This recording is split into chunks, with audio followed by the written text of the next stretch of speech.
कहानी नीरू की है। पंजाब की नीरू की शादी दिल्ली के राहुल से होती है। दिल्ली कितना बड़ा शहर है ना, लेकिन आप लोगों का घर तो बहुत छोटा है। हमारे पंजाब में तो ये बड़े बड़े घर होते हैं कि मजा ही आ जाता है। कोई बात नहीं नीरू, मैं भी तुम्हारे लिए बहुत बड़ा मकान बनाऊंगा बहुत जल्दी। नीरू के पिता जहां पंजाब के जाने माने व्यापारी थे, वहीं उसका पति राहुल दिल्ली में एक सिंपल नौकरी करता था। माँ, यहाँ तो घी मक्खन इतना महंगा है कि क्या बताऊं। मैं तो तरस ही जाती हूँ घी खाने के लिए। नीरू की माँ को ये सुनकर बहुत दुख होता है। मेरी बेटी को घी नसीब नहीं हो रहा है और ये बहू यहाँ बैठकर घी में शक्कर डाल रही है। देख वनिता, मैं साफ कह रही हूँ, इस घर में जितना घी आएगा उतना ही मेरी बेटी के घर दिल्ली भी जाएगा। अरे ये क्या बात होती है माँ जी? बेटी का उतना ही करो जो अच्छा लगे। अब क्या मायके से घी और मक्खन तक की सप्लाई करोगी आप? हाँ, मेरी बेटी किसी चीज को तरसे मुझसे बर्दाश्त नहीं होता। अब क्या था, नीरू के मायके में 2 किलो घी आता तो 2 किलो दिल्ली जाता नीरू के पास। एक दिन, माँ बड़ी गर्मी पड़ती है दिल्ली में। इस घर में तो एक ही एसी है और वो भी ड्राइंग रूम में। सारा परिवार एक ही कमरे में सोता है। हाँ बेटा, वो तो हर घर की कहानी है। यहाँ भी एक ही एसी है। अरे बिल इतना आता है कि क्या बोलूं। तभी वहां राकेश आ जाता है।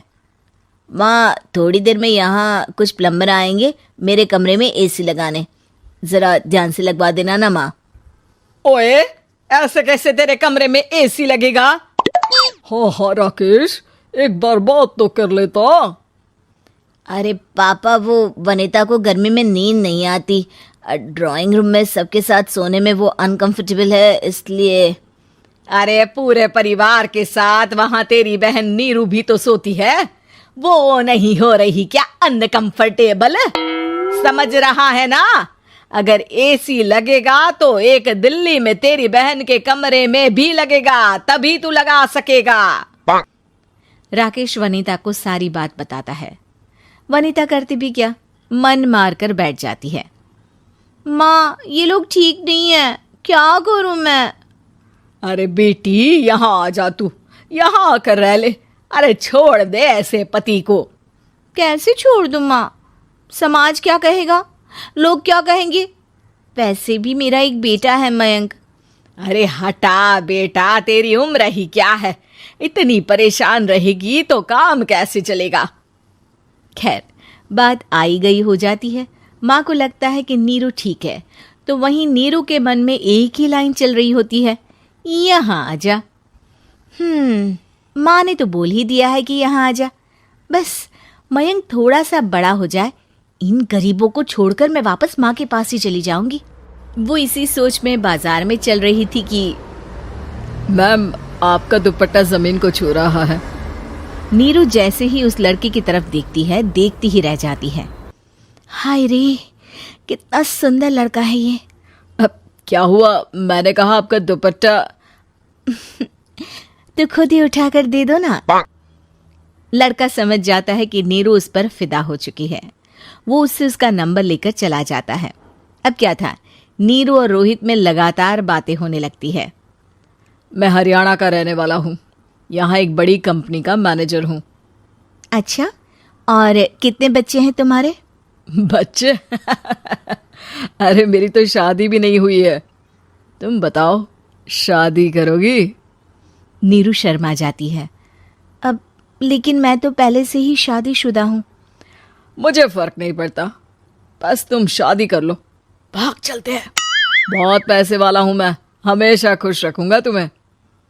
नीरू रोहित से मिलकर सारा प्लान बना लेती है और फिर एक दिन घर से भाग जाती है। दोनों शादी कर लेते हैं। शादी के बाद, क्या बात है नीरू, तुम्हें परेशान सा देखता हूँ, सब ठीक तो है ना? हाँ, सब ठीक है।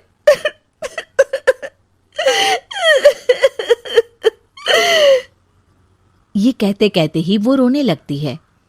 अरे क्या हो गया, रो क्यों रही हो? मैंने तुमसे एक बात छुपाई है और वही बात अब मुझे परेशान कर रही है। रोहित, मेरा एक बेटा भी है, उसका नाम मयंक है। क्या बात कर रही हो? ये तुमने मुझे पहले क्यों नहीं बताया? देखो नीरू, मेरी माँ को मैंने ये नहीं बताया है कि तुम शादीशुदा हो। बच्चा मैं मैनेज नहीं कर पाऊंगा। नीरू को समझ में नहीं आता कि वो क्या करे। तुम उस बच्चे को अपनी माँ को क्यों नहीं दे देती? नीरू चुपके से माँ को फोन करती है। माँ, क्या मयंक को तुम रख सकती हो? बेटा, मैं राकेश के साथ बात करती हूँ। आखिर घर का बेटा वही है, जो वो बोलेगा। वैसे भी बेटा, तूने जो किया है ना, उसके बाद से पूरा घर तेरी बुराई कर रहा है। मैं भी अब किसी से तेरे लिए लड़ नहीं सकती। राकेश बेटा, नीरू ने तो जो किया बहुत ही बुरा किया, लेकिन मैं सोच रही थी कि क्यों ना मयंक को हम यहाँ ले आए। तभी वनीता बोल पड़ती है। वाह जी, ऐसे कैसे यहाँ ले आए? यहाँ क्या भंडारा भरा है? और जिस बच्चे की माँ ने नहीं सोचा, उसके लिए हम क्यों सोचे? नीरू को एक बार तो अपने बच्चे के बारे में सोचना चाहिए था ना। अरे लेकिन तेरे पास भी तो लड़का नहीं है ना वनीता। माँ, वनीता ठीक बोल रही है।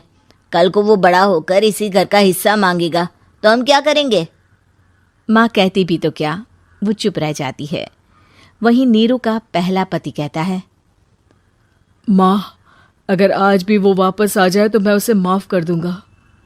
बेटा, गरीबी चीज ही ऐसी है, क्या करेगा? तू तो अब मयंक का सोच। वो बेचारा तो बिना माँ का हो गया। मयंक के खातिर तू दूसरी शादी कर ले बेटा। लोगों के लाख समझाने के बाद नीरू के पहले पति की शादी रिद्धि से हो जाती है, जिसके पहले पति से 2 बच्चे होते हैं। देखो जी, मैंने शादी सिर्फ बच्चे के खातिर की है। मैंने भी शादी सिर्फ बच्चों के खातिर की है। वहीं नीरू के दूसरे पति के मन में ये बात घर कर जाती है कि नीरू एक मासूम बच्चे को उसके खातिर छोड़ कर आई है। अब देखो नीरू, मुझे लगता है कि जो औरत अपनी कोख का बच्चा छोड़ सकती है, वो तो कुछ भी कर सकती है। कल को तुम्हें मुझसे अच्छा कोई मिल गया तो तुम तो मुझे भी बाय बाय कर दोगी ना। नीरू को अब उसका दूसरा पति ताने देना शुरू कर देता है। तंग आकर नीरू उसके यहाँ से भागकर अपने पहले पति के पास चली जाती है, लेकिन ससुराल में क्या लेने आई है नीरू, मयंक को? नहीं नहीं सासू माँ, मुझसे गलती हो गई, मुझे माफ कर दीजिए। नीरू, अब वक्त खत्म हो गया है, मेरी शादी हो चुकी है। तो छोड़ दो ना उसे, हमारा बच्चा है। मैं आपको अपनी माँ नहीं मानता, मेरी नहीं मान तो बात अच्छी है। नीरू मयंक की बात सुनकर समझ जाती है कि उसके पास अब ना आसमान रहा ना ही जमीन।